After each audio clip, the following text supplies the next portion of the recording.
Let's talk about this. Ladies and gentlemen, welcome back to the Southern Puma YouTube channel, or welcome to the Southern Puma YouTube channel. I am Puma, you can call me Chris, and today we are going to be talking about a little story that it's really personal to me, and it's really part of the reason that I became a wrestling fan to begin with. And that is how I saw a real fight. Now, it's going to be real interesting. Got my script right here. Yes, I actually wrote a script for this so I could keep track. Let's get into it. So, when I was about 10 years old, my mom and I were invited to an indie show ran by a distant family of ours who also ran a funeral home a little bit down the road. Now, the distant family of ours were known as the Lathams. Now, for the 99.9% of you that don't know who the Lathams are, as I've already said, they ran a funeral home, they still run a funeral home, but on the weekends, they wrestled at their show that they own.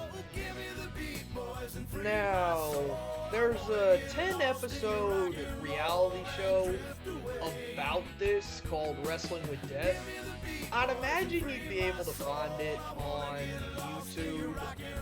It's on some obscure network because this was a small town in Arkansas. They didn't really have the money to get a major fucking network.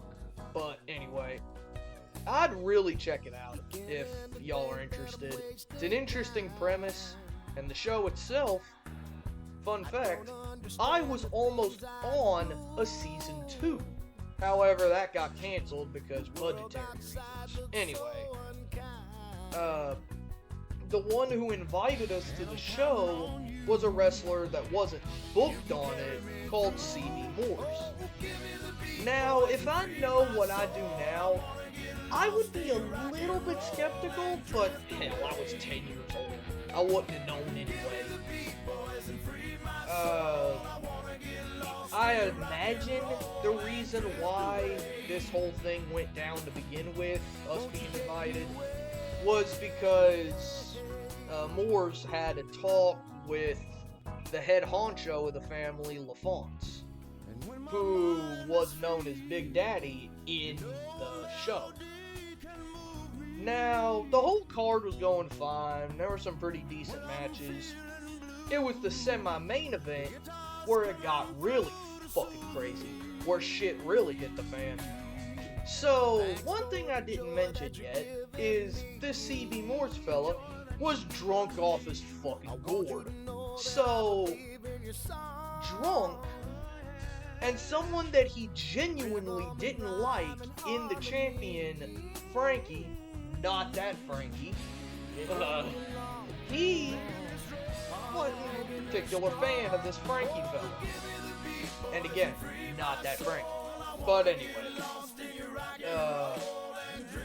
so he proceeds. We didn't have a guardrail, by the way. It was just a bingo hall with a couple of tables. He proceeds to jump in the ring and get his ever-loving ass handed to him by this dude. Now, it's probably like 6'3", maybe like 240, pretty jacked guy. There's a reason he was their world champion. And he gets the shit knocked out of him, does CB Morse. After that, they have a little intermission where kids, including myself, were allowed to get in the ring. Why they allowed kids to get in the ring when there was a puddle of blood in the corner?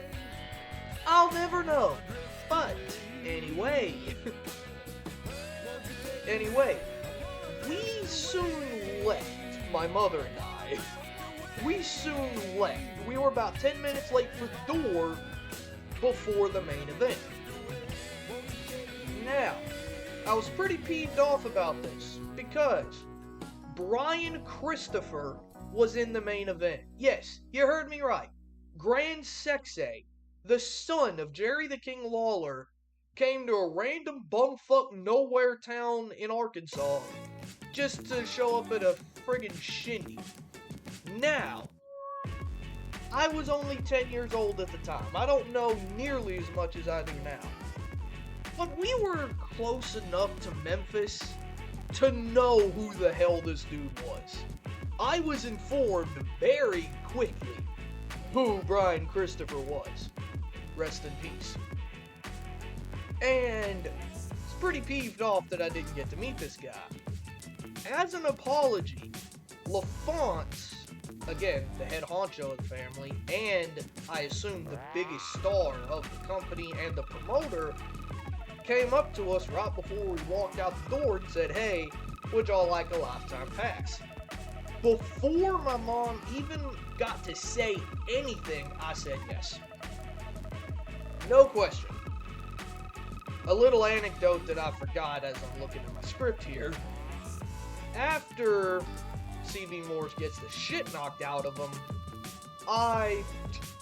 this is a 10-year-old brain for you, I go over and I say, "Can we get a medic?" at the top of my lungs.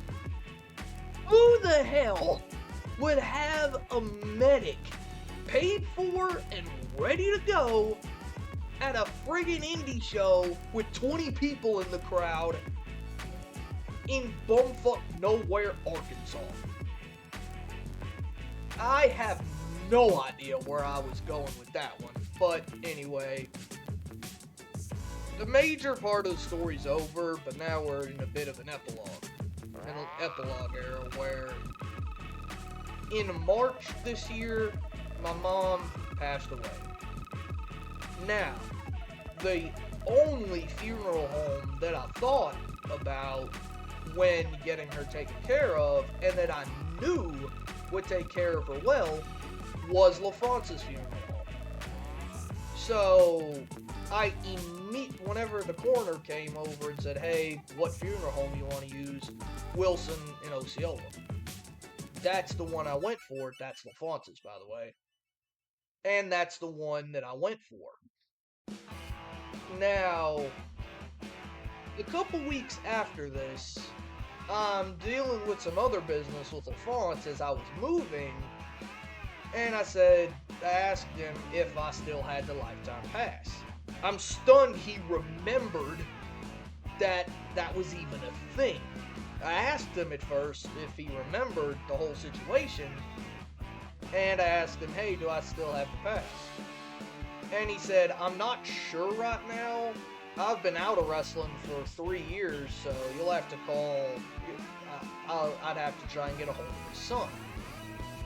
I never ended up doing that because the only way I'd be able to get in contact with him was through Facebook. And I'm not getting Facebook just so I can see if I could go to a fucking indie show for free. If that was what I had to do, I would just go to the show and pay the $8.